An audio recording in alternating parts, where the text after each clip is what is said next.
Hi friends, you're here with me, Jen the Taxidermy Witch.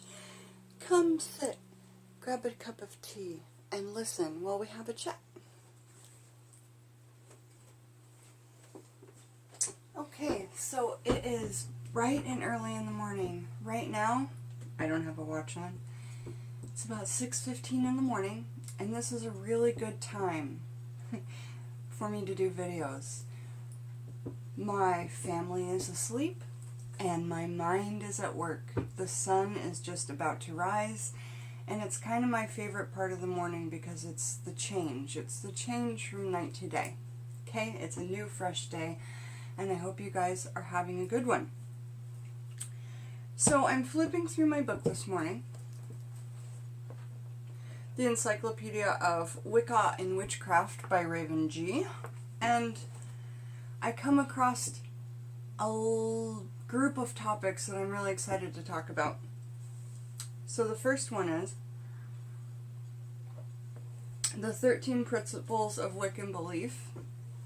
I know a lot of people know a couple of them by heart, but there's more than just those few that we remember offhand. So I wanted to go over those with you guys, and if you're wondering what I'm doing with this candle, I'm getting ready to replace this.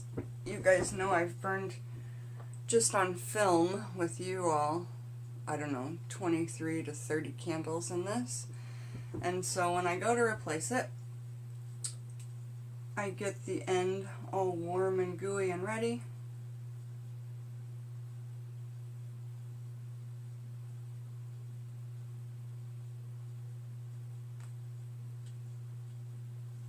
And this will drip.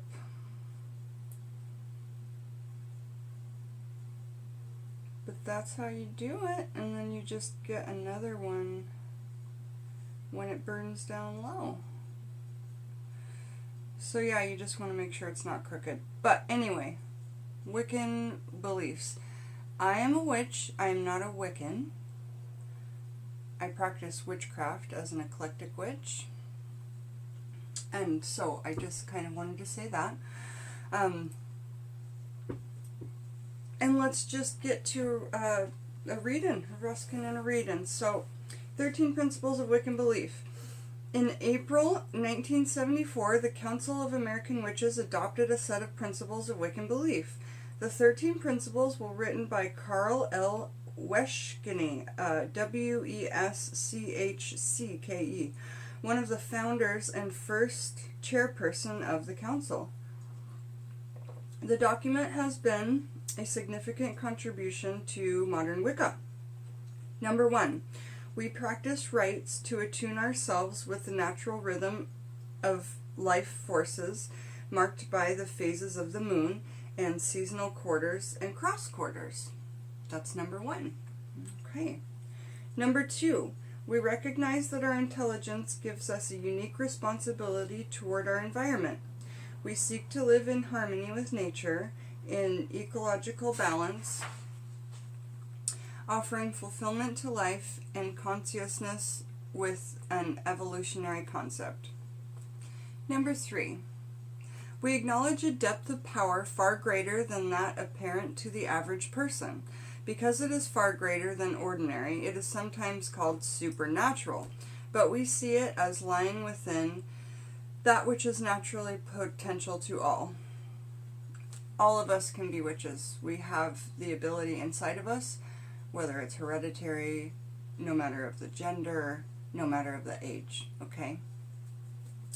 Number 4, we conceive of the creative power in the universe as manifesting through polarity, as masculine and feminine, and that this same creative power lies in all people and functions through the interaction of the masculine and feminine. We value neither above the other, knowing each to be supportive to the other. We value sex as pleasure and the symbol of embodiment of life, and as one of the sources of energy used in magical practice and religious worship. Number 5, we recognize both outer worlds and inner, or psychological worlds, sometimes known as the spiritual world. the collective unconscious, inner planes, etc. And we see in the interactions these two dimensions the basis for paranormal phenomena and magical exercises. We neglect neither dimension for the other, seeing both as necessary for our fulfillment. Number 6, we do not recognize any authoritarian hierarchy, but do honor those who teach, respect those who share their greater knowledge and wisdom, and acknowledge those who have courageously given of themselves in leadership. Number 7, we see religion, magic, and wisdom in living as being united in the same way one views the world and lives within it. A worldview and philosophy of life which we identify as witchcraft, the Wiccan way. Number 8, calling oneself witch does not make a witch, but neither does heredity itself, nor does the collecting of titles, degrees, and initiations. A witch seeks to control the forces within her or himself that make life possible in order to live wisely and well without harm to others and in the harmony of nature. Number 9, we believe in the affirmation fulfillment. We believe in the affirmation and fulfillment of life in a continuation of evolution and development of consciousness, giving meaning to the universe we know and our personal role within it. Number 10, our only animosity toward Christianity or toward any other religion or philosophy of life is to the extent that its intuitions have claimed to be the only way, and have sought to deny freedom to others and to suppress other ways of religious practice and belief. Now I'm going to say this again, number 10, because I think it's important. I know a lot of people say that there cannot be a Christian witch. I myself am not a Christian witch, but I know Christian witches, and they're all very embarrassed to tell people about that. And it embarrasses me to be a part of a society that would shame someone for saying, I'm a Christian witch. As a witch, we can work with any deities that we want to. We can work with imaginary deities. We can work with ones we've made up ourselves. We can work with Jesus. We can work with Satan. We can work with Rihanna. We can work with Bastet, Ra, any of them. So please, if someone comes out to you and tells you that they're a Christian witch, or that they're Christian and they practice witchcraft, please don't start asking questions about how exactly does that work. Like, honestly, I love all of you guys, whether you're mean or you're kind or you're so sweet or you're, I love everybody, but please, you guys, please don't let that be the first thing out of your mouth. How exactly does that work? It makes people never want to talk about it. And I'm just trying to be really real with that. I find that quite a bit on some of the amino apps and stuff, but for the most part, the pagans and witches amino app is super accepting. But again, you'll see kind of like half snarky things like, I believe in anybody could be anything, but I still don't understand how Christian witchcraft works. Okay, in this book, I'm going to read it again, kind of says it. Okay. Our only animosity toward Christianity or toward any other religion or philosophy of life, they could have just said toward any other religion, is to the extent that its intuitions have claimed to be the only way. A lot of the Christians I know are open to many religions. I think these Christians they might be talking about are the hardcore push it on everybody type.